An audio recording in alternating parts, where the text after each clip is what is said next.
But here is one trend that is really big right now, but I actually think will not be cool in a year from now. No shade to Miss Mocoe, but what high-end brand paid you to make this post? There's one thing I know in this life for sure is that trends, whether it's fashion, social media, whatever, are almost always directly tied in with whatever's happening in the economy. So as a fellow marketer, usually I agree with Miss Mocoe, but for once I strongly disagree with her. As someone whose family members have a strong background in business, so I have a surface level grasp on how the economy and trending markets work. So what Ms. Mocoe is saying in her video, if you haven't watched it, is that she believes that by this time next year, relatable influencers and this whole of the people and relatability trend will be out. Which the opposite of that would be trending back into more high-end, bougie, luxury lifestyle trends. And here's why I don't think that's true, because I don't think that the market is going to have a miraculous 180 by this time next year. Now, it's possible we'll be trending better and in that direction, but I just think there's so much unrest and unjust in the country right now that we're not really going to get back to that pre-2020 level, at least not at that rate. And I know I've talked about this before, but let me show you some examples to justify what's going to happen. Now, if we remember the economy pre the 2028 big crash, we were obsessed with trendy, high-end, flashy, super wealthy celebrities like Miss Paris Hilton.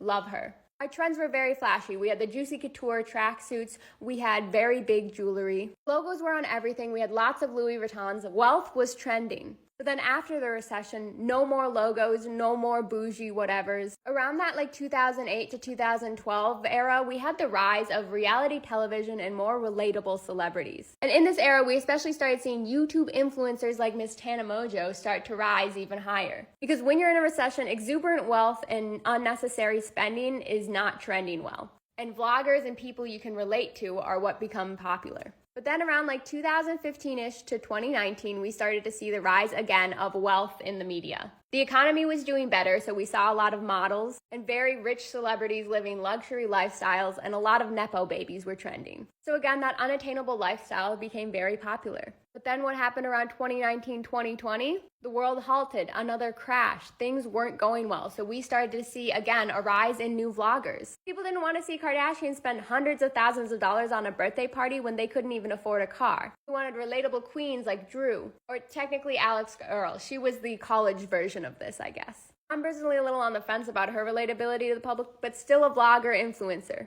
And the originals who were smart enough at marketing are now thriving because they were smart enough to remarket themselves into fixing their brand for the new era, or remarket themselves to become people of the public.